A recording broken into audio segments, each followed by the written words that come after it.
Questions and comments. The Honourable Member for Timmins, James Bay. Thank you, Mr. Speaker. This past weekend, I said goodbye to a dear friend who the pain was getting too much, the cancer, she could not, it was unbeatable, and she passed through medical assistance and dying. But we're not talking about those cases anymore. We're talking about a dramatic rewriting of the laws. So when I hear my Liberal colleagues saying, come on, let's just get this thing through, we've talked about this a lot. When we have serious concerns from the disability community about making them second-class citizens in this country on this issue, when the Senate, the unelected and unaccountable Senate, have now said, well, let's add to that people who are depressed, mental illness, when we have fought so hard to make this government stand up on issues, the National Suicide Action Plan, they have done nothing on. We have talked about mental health supports. They have done nothing.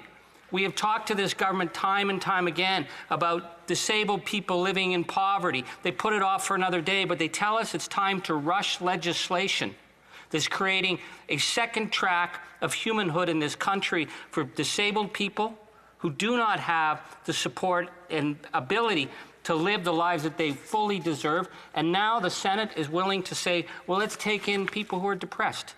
I'd like to ask my honourable colleague about saying maybe we need to draw a line here and say we actually have to discuss these issues because these are fundamental to who we are as a nation, rather than going along with the Liberals and the Senate saying let's just pass this and not talk about it. The Honourable Member for Cowichan, Malahat, Langford. Yes, Mr. Speaker, and I'd like to first of all recognize that the member for Timmins, James Bay, just really is such a stand-up MP for his constituents, and I always appreciate his interventions, especially on this subject matter. And he's very right. We are not here to relitigate the main provisions of Bill C7, but we do have to discuss what I think is a very substantive amendment to the bill by the unelected and unaccountable Senate, and that essentially is what is provoking debate here.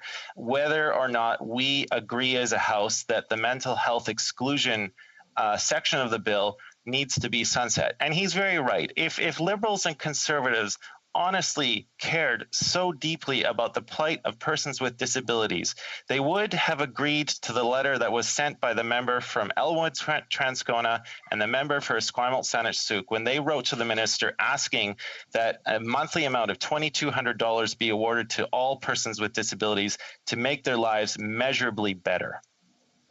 We're going to try and get two more questions in here. We'll first go to the Honourable Member for Saanich Gulf Islands.